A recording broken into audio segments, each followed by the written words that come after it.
Joining me right now is former White House chief strategist, the host of the wildly popular War Room podcast. Steve Bannon is here. Steve, thanks very much for joining us. Give us your assessment of what has taken place over the last 48 hours. President Trump won an overwhelming victory on Tuesday night with certifiable, verifiable, legal votes. The fact is the president was reelected.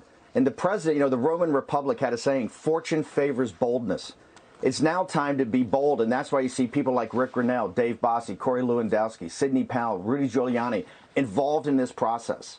We got to stop playing games here. We got to stop playing games and allow this narrative that's coming up with the same people that used information warfare. You know, polls in Wisconsin showing him 17 points down. Charlie Cook saying it's going to be a historic landslide like Reagan beats Mondale. Those were lies. That wasn't just kind of guys getting data wrong. Those were lies.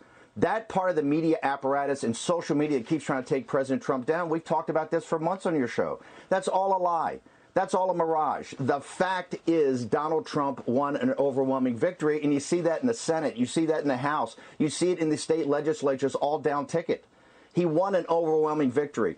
If in the federal courts now in Nevada, in Wisconsin, Michigan, Pennsylvania, Arizona, if we can get a fair count of verifiable, certifiable, legal votes, President Trump will win those. But if you can't do it, you got to stop treating Biden like he means. Biden has no standing. He's a feckless old man wandering around a car dealership in Wilmington, Delaware, and he should be treated with the dismissive contempt of that. President Trump won an overwhelming victory. He should start acting right now in his second term. He should fire the FBI director. He should put in process implement to fire Fauci. He should start manning up for his second term with guys like Rick Grinnell. The other thing is, remember, there's multiple paths that if you want to get to the inauguration for his second term on the 20th of January, and he's got to implement, he has a moral obligation to implement the will of the people that elected him on the 3rd of November. There are multiple paths to get there. If you can get a fair vote of verifiable legal ballots, Pennsylvania, Arizona, Nevada will fall for him. Obviously, Georgia and North Carolina already have. He'll be reelected. If you can't get that, you control, by the way, conservatives that have strict interpretation of the Constitution control the courts, including the Supreme Court. We control the state legislatures. We control the party delegations in the House of Representatives. In Nancy Pelosi's House, in January, Donald Trump will be overwhelmingly reelected president of the United States. We need to start acting like that. Fortune favors boldness, and the president should start acting bold. It happened because people around started acting. The president should have stepped up at 10 o'clock at night when he won Ohio and won Florida with overwhelming Hispanic support, a historic black support, overwhelming working class and middle class support, and claimed his victory and said, hey, I'm going to go in a federal court right now and make sure they can't steal this election. The same people that used all the big lies, all the information warfare, and laid out all this nonsense beforehand were rejected by the American people on Election Day. You can't, in the middle of the night in Wisconsin, in Michigan, and in Pennsylvania, allow them to steal it. We become a banana republic. The president should start executing on his second term today. He should also, in federal court, if we can get a vote, if we can get a count that's verifiable, legal, certifiable, with chain of custody of all these mail-in votes. If he can do that, he'll win those states. If you can't do that, it's not the end of the world.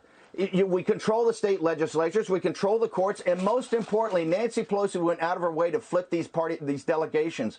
We control, by I think 28 to 22, the delegations in the House of Representatives. They are the ultimate people that will vote for Donald Trump to be president. Let me give you a fact. Donald Trump won on November 3rd, and Donald Trump is going to be inaugurated on the 20th of January, 2021. And the Democrats are just going to have to live with that. I don't care how much whining they're going to have, how big a temper tantrum. Treat Biden like the feckless old man he is, wandering around Wilmington, Delaware in a car dealership. Dismiss everything. I don't care about his website, his transition. Steve, Trump's already in his second term. What? But we're looking at the Electoral College votes, and the president is lagging there. What are these lawsuits going to do? You're not, I want Maria, you to walk through what took place. That's not... Maria, you're buying into the narrative. That's absolutely not true. Because right now they're not counting Georgia, they're not counting North Carolina, they're not counting Pennsylvania. He was up by 800,000 votes. All of these votes, these mail-in votes, can't be certified. They can't be verified. Many of them are going to be illegal. That's why Rick Grinnell's in Nevada doing this right now. Let's go to court and go through every vote and see if they can all be certified. By the way, if you can't, once you're able to do it, Trump will win that vote. But if you can't do it, it's not the end of the world. Kick it to the state legislatures. Are they going to be able kick it to to the House of Representatives. Walk through what took place in the dead of the night. Walk through what took place in the dead of the night in Wisconsin and Michigan. Walk through what happened in the dead of the night in Wisconsin and Michigan. These guys held back.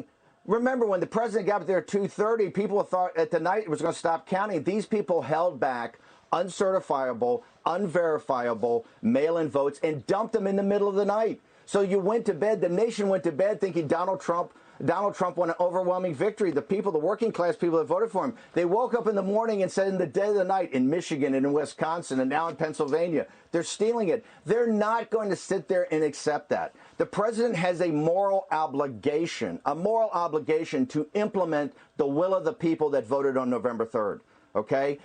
All he's got to focus on, forget the fog of war, focus on the objective. The objective is to be inaugurated on the 20th. There are multiple paths to get there, and you control the high ground in most of those paths. Just go to federal court. If they can't verify every vote, then, hey, it goes to state, it goes to state legislature, it goes to Nancy Pelosi's house where we win. Donald Trump, the media is going to have to accept a very unpleasant fact. The overwhelming victory was claimed by the Trump movement in the Senate, in the House, in the state legislatures. They're going to have to understand that Donald Trump is the president of the United States and will remain the president of the United States. So you think these lawsuits are going to be successful? You think that these lawsuits will identify fraud and expose it? The campaign is suing these states, the latest Nevada. Okay. They will expose how they tried to steal this, how these are uncertifiable, how they have no chain of custody. And if it gets kicked to the state legislature, if it gets kicked to the House, that's fine, because we win there also. You win on a real count of real ballots. You win in the state legislatures, you'll win in the courts, and you'll win in the House of Representatives and the Senate. We have the high ground on every mode of victory. We have to start acting like that, and he should start his second administration today. All right, we will leave it there, Steve. You made a great case.